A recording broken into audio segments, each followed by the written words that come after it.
Title: Bullies drag new teacher by hair, shocking true story that changed everything. It all began on the kind of morning that feels like the sky is mourning something. Gray clouds pressed down on the town like a secret no one wanted to admit, and Jefferson High stood quietly, surrounded by puddles and peeling walls. A gust of wind carried broken leaves through the schoolyard, as if even nature didn't want to stay long. Alina Grace had never been the kind of woman to scare easily. She had seen life's uglier sides, had faced grief that left people broken, and yet, she still believed in hope. Still believed in people. She arrived with nothing flashy, no heels, no bold lipstick, no loud voice. Just a faded trench coat, a satchel filled with handmade lesson plans, and eyes that held stories too heavy for most. She was the new English teacher, hired last minute after yet another resignation. Jefferson High had a reputation for spitting out teachers faster than they came in. No one lasted. No one cared. But Ms. Grace was different. She didn't just walk into the building. She carried something with her, something invisible but powerful. A kind of quiet resilience, like she knew storms but had decided to become the calm after them. Her first day was a baptism by fire. The moment she stepped into room 203, the noise was deafening. Chairs dragged on the floor. Someone played music on their phone. A group of boys threw wadded paper across the room like they were in a food fight. No one even looked up when she walked in. She cleared her throat. Nothing. Then she tried again. Good morning, everyone. My name is Ms. Grace. I'll be your English teacher this semester. Tyler Briggs looked up from his seat in the back. Tall, smirking, arms folded. The leader. You could feel his control over the room. He stared at her like she was entertainment. Didn't know we ordered a grandma, he said loudly. Laughter erupted. Ms. Grace didn't flinch. I may be older than most teachers here, but I've learned the most valuable things in life take time. The laughter quieted just a little. She kept going. That day, she taught through chaos. Students mocked her, ignored her, filmed her. Someone even drew a mustache on her photo ID and taped it to the board. But she showed up again the next day. And the next. She brought books from home, ones she loved. She printed out poems and passages with handwritten notes in the margins. She decorated her classroom with quotes and photos and soft light. She left motivational sticky notes on desks. She learned every student's name within 3 days. And still, they mocked her. Tyler was the worst. He'd talk over her, mimic her, challenge her on everything. He would throw things behind her back and then act innocent. The others followed him, not always because they wanted to, but because it was easier than being his target. But Ms. Grace didn't break. She started staying after school, just sitting in her room alone with a cup of tea, as if waiting. Waiting for someone to come to her. And slowly, someone did. Mira. She was quiet. Always sat near the window. Never raised her hand. She was bullied too, called Mouse Girl by her classmates, ignored in group work, invisible during lunch. But Ms. Grace saw her. Praised her for her writing. Left small, thoughtful notes on her assignments like, this line reads like something from a published poet. Mira started staying after school too. At first in silence.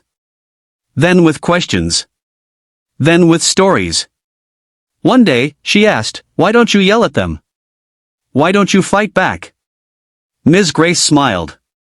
Because sometimes, stillness is the strongest voice in the room. But not everyone appreciated stillness.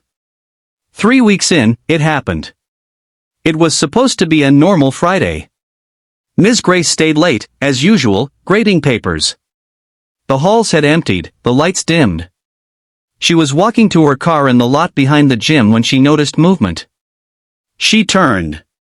Tyler and his crew. Brandon. Casey. Lex. They looked angry. Drunk on power. On attention. On whatever thrill they thought they'd get from pushing someone too kind to push back. Thought we'd help you leave early, Tyler said. She didn't run. Didn't scream. And then it happened. He grabbed her by the hair. Hard. She gasped, staggered, but didn't fall. The others laughed. One filmed.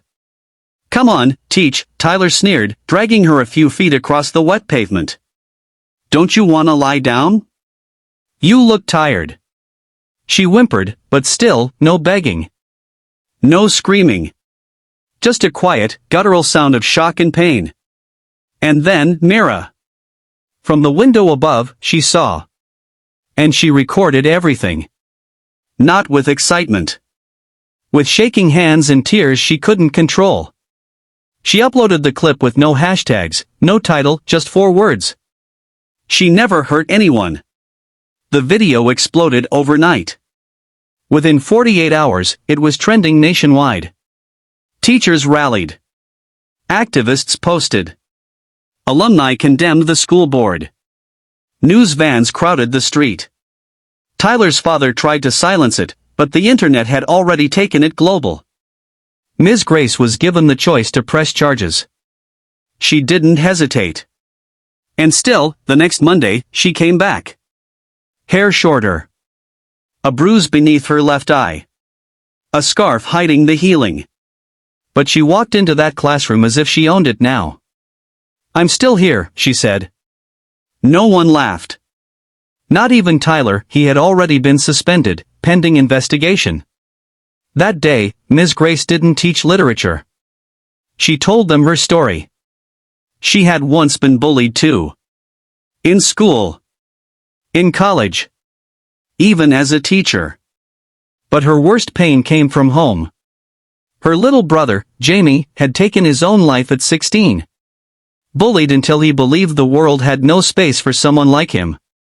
Ms. Grace had promised, at his grave, that she would spend the rest of her life making sure no child ever felt that forgotten again. She had come to Jefferson High for them because she believed even broken places could grow gardens. That day changed everything. Project Grace was born that week. A healing group. A support circle. A listening space. Mira helped build it. So did students who had once laughed at Ms. Grace. Even Casey returned quietly months later, not with jokes, but with tears. "I didn't know," he said one day in the circle. "I just wanted someone to notice me." And she hugged him. Not because he deserved it. But because he needed it. By the end of the semester, Jefferson High wasn't fixed. But it had begun to heal. Suspensions dropped. Grades improved. More students stayed after school, not for detention, but for connection. And Ms. Grace? She stayed too. People offered her bigger jobs. Safer schools. More money. But she looked at the graffiti walls, the cracked floors, the faces that were once cruel but now curious, and she said, "This is where I belong." Years later, when Project Grace became a national initiative, when schools around the country adopted its model, she was invited to speak at a major education summit. She didn't read from a script. She stood in front of thousands and said, "I was dragged by my hair once, but I stood up. Not because I was brave. But because someone believed in me before I believed in myself. If we want to change the world, we must be that person for someone else." The room stood. And clapped. And cried. Because they weren't just hearing a story, they were witnessing a miracle.